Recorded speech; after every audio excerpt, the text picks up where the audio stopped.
श्रीगुरुभ्यो नमः। हरि ओम। श्रीमहागणाधिपतये नमः।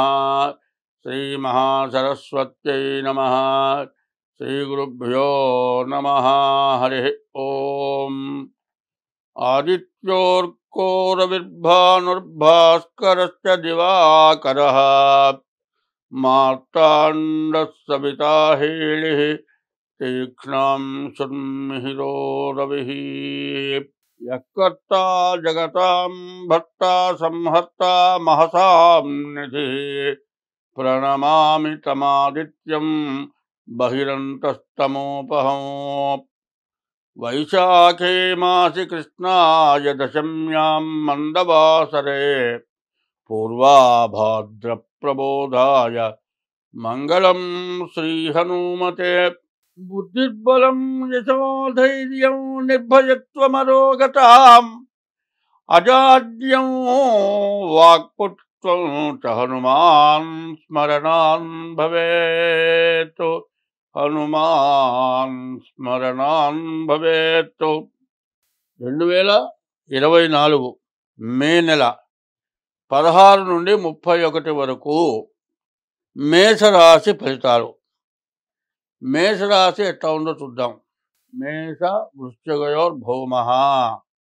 మేష వృశ్చిక రాశులకి కుజుడు అధిపతి. ఈ మేషరాశికి అశ్వని భరణి కృత్తిక పాదం మేషం. అశ్వని భరణి కృత్తిక మొదటి పాదం వరకు మేషరాశి. ఈ మేషరాశికి అధిపతి కుజుడు. ఇప్పుడు ఈ రాశి యొక్క ఫలితాలు ఎట్లా ఉన్నాయో చూద్దాం. ఈ రాశికి ఏ ఏ గ్రహాలు బాగున్నాయో అవి ముందు చూద్దాం. శుక్రుడు, గురువు, కేతువు, శని, ఈ 4 గ్రహాలు బాగున్నాయి. ఈ మేష వృశ్చిక రాశులకి కుజుడు అధిపతి. అయితే ఈ మేషరాశిలో శుక్రుడు ఉన్నాడు, తర్వాత ద్వితీయంలో గురువు ఉన్నాడు, 6ంట కేతువు ఉన్నాడు, 11ంట శని ఉన్నాడు. అయితే ఈ రాశికి 4 గ్రహాలు, బుధుడు, గురువు, కేతువు, శని, ఈ 4 గ్రహాలు బాగా ఉన్నాయి. ఈ 4 గ్రహాల వల్ల వచ్చేటువంటి ప్రయోజనం ఏమిటి? శుక్రుడు వల్ల వివాహాది శుభకార్యాలు, ఇల్లు కట్టుకోవటం కానీ, ఇల్లు కొనుక్కోవటం కానీ, స్థలం కొనుక్కోవటం కానీ, ఇంటికి సంబంధించినటువంటివి కానీ, లేకపోతే వివాహాది శుభకార్యాలు చేసుకుంటానికి కూడా చాలా బాగా పనికొస్తుంది. అట్లాగే గురువు ద్వితీయం ఉన్నారు. ద్వితీయం ధనవాగ్విత్తం. ద్వితీయంలో ఉన్నటువంటి గురువు వల్ల ధనస్సు, వాక్కు, డబ్బు, అంటే ధనాన్ని సంపాదించి పెడతాడు, మంచి వాక్ ఇస్తాడు, విత్తం డబ్బులు నిల్వ చేస్తాడు, ఉద్యోగం, విద్య, మరి తను చేసేటువంటి వృత్తి బాగా సాధింపజేస్తాడు. తర్వాత కేతువు బాగున్నాడు. కేతువు బాగుండటం వల్ల మంచి జ్ఞానం, ఎక్కడికి పోయినా సమర్థించుకునేటువంటి శక్తి సామర్థ్యాలు ఉంటాయి. అన్నిటికీ మించి శని బాగున్నాడు. ఈ శని వల్ల వచ్చేటువంటి ప్రయోజనం, ఏకాదశంలో శని ఉన్నాడు. శని ఆల్రౌండర్. శని ఇప్పుడు కూడా వాహనాన్ని ఇస్తాడు. మరి శని వల్ల ఇనువుకి సంబంధించినటువంటి వ్యాపారస్తులందరికీ బాగుంటుంది. తర్వాత శుక్రుడు వల్ల ఇల్లు కట్టేవాళ్ళు, ఇల్లు అమ్మేవాళ్ళు, ఇంటికి సంబంధించిన వ్యాపారాలకు సంబంధించిన ఇనుము, లేకపోతే సిమెంటు, ఇసుక, ఇటుక, ఐరను, ఇటువంటివన్నీ కూడా వ్యాపారం బాగుంటుంది. దీనివల్ల చాలా ప్రయోజనం ఉంది. అయితే ఇక్కడ ఏమైందంటే ద్వాదశంలో కుజుడు, రాహువు, రవి, బుధుడు, వీళ్ళు బాగాలేదు. బుధుడు వల్ల వ్యాపారం బాగుంటుంది, కానీ చాలా జాగ్రత్తగా ఉండాలి. ఏమాత్రం అప్పు ఇస్తే తిరిగి రాదు. తర్వాత కొత్త వ్యాపారాలు పోకూడదు. చేసే దాంట్లోనైనా జాగ్రత్తగా చేసుకోవాలి.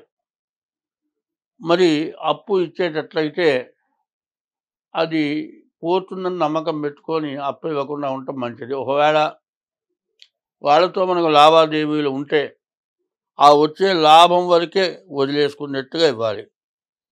అది బుధుడు వల్ల వచ్చేటువంటి సమస్య. కుజుడు ద్వాదశంలో ఉన్నాడు. ద్వాదశాంత్యో వ్యయోరిప.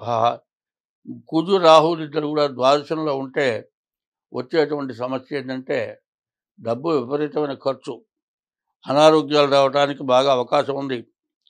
రవి వల్ల కూడా అనారోగ్యాలు రావడానికి అవకాశం ఉంది. ఇది ఒక పెద్ద సమస్య.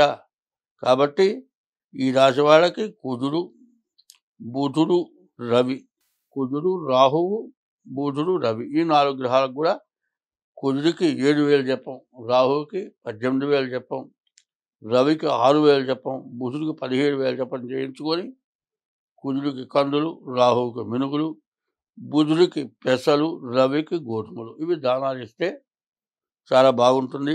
ఈ రాశి వాళ్ళకి చెప్పాలి అంటే 100కి 80 వంతులు బాగుంది. ఈ 20 వంతుల గురించి అశ్రద్ధ చేయకుండా ఉండటం చాలా మంచిది. ఇది కాక నేను చెప్పిన విధంగా మీకు బాగుండి తీరుతుంది, బాగుండకుండా ఉండదు. నేను చెప్పిన విధంగా 100కి 99 వంతులు బాగానే ఉంటుంది. కాదండి మీరు ఇంత చెప్పారు మాకు బాగా లేదు అని అనుమానం రావచ్చు, బాగుండకుండా ఉండుండొచ్చు. అది ఎందుకు అట్లా జరిగింది అనేది మీరు చూసుకోవాలి. ఏంటంటే మీరు పుట్టిన తారీఖు, నెల, సంవత్సరం టైం ద్వారా, అంటే ఇది గోచారము, జన్మ నక్షత్రాన్ని గురించి చెప్పాము. తర్వాత జన్మ లగ్నం ఉంటుంది. జన్మ లగ్నం రీత్యా కూడా బాగుందా లేదా అది చూసుకోవటం చాలా అవసరం. కాబట్టి మీకు ఇంకా కష్టంగా ఉండేటట్లయితే మీరు తారీఖు, నెల, సంవత్సరం టైము మాకు పంపిస్తే మీకు జాతక చక్రం ద్వారా అది కాదండి మాకు పుట్టిన తారీఖు, నెల, సంవత్సరం టైము తెలియదు అంటే మీ 2 అరచేతులు కూడా ఫోటో పెడితే ఆ ఫోటో ద్వారా అరచేతుల సాముద్రికం ద్వారా మీ జాతకం ఎట్లా ఉంది. ఎందుకంటే బాగా ఉన్నప్పుడు జాగ్రత్త పడాలి, డబ్బులు వచ్చినప్పుడు జాగ్రత్త పడాలి. రానప్పుడు ఏం జాగ్రత్త పడతావు? రానప్పుడు తినటానికి ఉండటానికే చాలా కష్టంగా ఉంటుంది. ఇప్పుడు బాగా వచ్చి బాగుండేటువంటి సమయం, కానీ దీంతో కొంత అనవసరమైన ఖర్చులు కనబడుతున్నాయి. ఈ అనవసరమైన ఖర్చులు లేకుండా పోవాలంటే చెడు ఏమిటనే దాన్ని పోగొట్టుకుంటే వచ్చింది మిగలటానికి అవకాశం ఉంటుంది. కాబట్టి మీకు డేట్ ఆఫ్ బర్త్ ద్వారా కానీ, సాముద్రికం ద్వారా కానీ మీ జాతకం చూపించుకోండి. కింద మా ఫోన్ నెంబర్ ఉంటుంది. మా ఫోన్ నెంబర్కి ఫోన్ చేసి మీకు అవసరమైతే మీ జాతకాలు చెప్పించుకోండి. మీకు అన్ని విధాలా మంచి చేయటం మా ఉద్దేశ్యం, మా బాధ్యత. స్వస్తి.